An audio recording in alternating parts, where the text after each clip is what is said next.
A pleasant good morning. Time for Mike's Morning Musings for this Tuesday, January 27th, 2026 edition. We have got high school basketball tonight. We're headed for Class A North in Skowhegan, Hampden Academy and Skowhegan. Game time 6:30. Our YouTube channel is at Central Maine Sports. At Central Maine Sports is where you'll find us on YouTube. Please go like it, subscribe to it, all that stuff, and make sure your friends do as well. Share it. Do whatever you can to help us get as many likes and subscriptions as we can. 6:30 tonight, and it's a really important game because Hampden Academy's the 7 seed. They're 6 and 8. Russ Bartlett's team is just a shade ahead of Skowhegan, and Isaac Witham, first-year head coach, has done a terrific job at Skowhegan. He's not that far removed from playing. They're 7 and 7 on the year. So this is a big game. Skowhegan and most teams have 4 games left, some with 5 because of makeups and such. But Skowhegan's got Hampden Academy tonight. Nokomis next on the 30th. Not many points available there. Then Bangor on February 3rd. I can't believe I'm talking about games in February already. And then Messalonsky, no points available there. So Skowhegan holds its fate in its hands at the 8th seed right now. Hampden Academy does too at the 7th seed. Bangor is number 6 in Class A Boys North. At the top of the heap, Camden Hills is number 1. EL 2, Brunswick 3, Lewiston 4. Mount Blue quietly having a very good year at number 5. Class B North, Coney number 1. I think they're the best team in boys Class B North. Yes, they can be beaten. They've been beaten by Herman. They've been beaten by Gardner, but at their best, playing their best and healthy, I think they're the best team. They have the best talent in my mind in Class B. Herman is number 2, Gardner 3, MDI 4, Ellsworth 5, Belfast is 6. Erskine Academy, they're 11 and 3.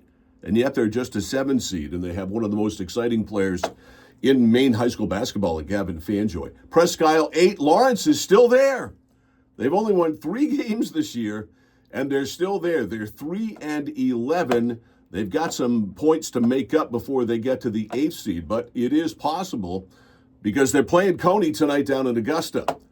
Then they play Messalonsky. No points available there. Then sort of a middle-of-the-road amount of points against Belfast. And then they play Erskine Academy at the end of the season on February 5th, and we've got that game on the score. So that's how things look right now in Class A and B Boys North.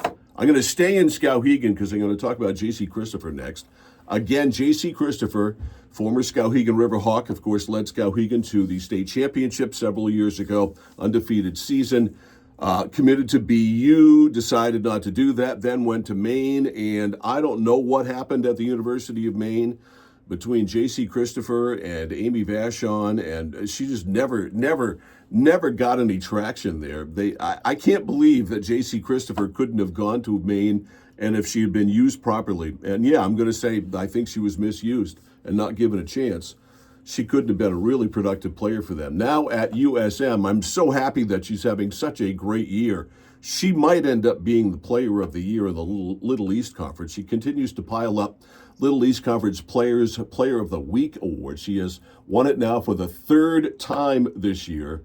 And so far this year at USM, she's averaging 19.2 points, 9.1 rebounds, 3.4 assists, 1.3 steals per game. She's shooting from the floor 57.9%, and from distance 48.6%.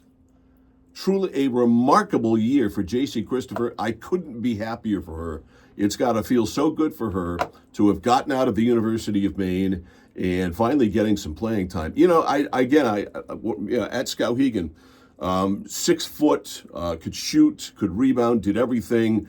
Very unselfish player, very much getting her teammates involved. I'm just shocked that she didn't catch on at the University of Maine. But at USM, she's doing great. So good for Jaycie Christopher. Once again, 3rd time this year, Little East Conference Player of the Week. Hey, see you tomorrow.